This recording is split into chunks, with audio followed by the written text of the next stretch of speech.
Hi everyone, and welcome back to the channel, the Diabetic Voice. I'm Lorraine, and while I am not a physician, I have successfully managed my diabetes for over 10 years. In this video, let's discuss ultra-processed foods and why they are so bad for diabetics like us. We hear that buzzword frequently now, and I think this will be a game changer for long-term health. Let's start at the beginning.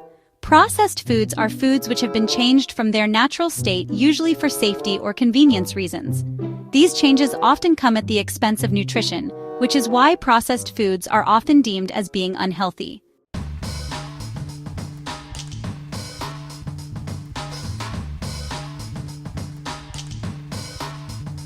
There's a lot of debate as to whether all processed foods are unhealthy, but the general consensus is that the less processed food is, the healthier it is. So, processing methods include canning, freezing, refrigeration dehydration, and aseptic processing. The main point of these various methods is to remove bacterial toxins, to preserve food, and also create product consistency. But of course, the main point for processing food is so that companies can maximize their profits. Many processed foods lose their nutritional value or the parts that make them healthy. A good example of this is canned vegetables, which lose a lot of their vitamin C when they are preserved. Some refined products, like white flour, are used to make tastier versions of food. The refinement process can cause some nutrients, such as fiber, to be lost.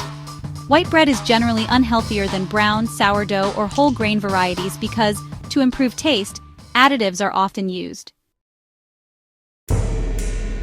These additives can have varying health risks for different people.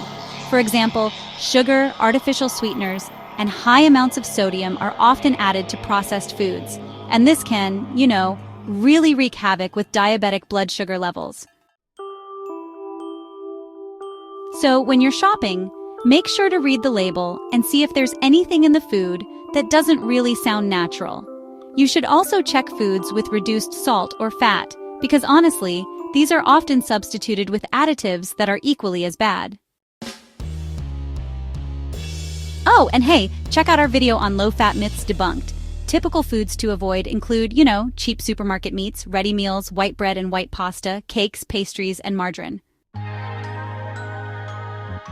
So, how can we tell which food products are all right for us? Well, I use a mobile app called YUKA. It's a 100% independent app that scans food and cosmetic products to know their impact on your health. You really want to avoid any products that have hazardous additives or that are high in sugar. I'll put the link in the description below. Key takeaways here. In addition to making blood glucose control more difficult, processed foods have also been linked to the development of certain cancers, cardiovascular disease, and even stroke. If you found this information helpful, kindly subscribe to our channel. This helps us grow. Please honor me with a click on the bell so you will be notified when new videos are posted.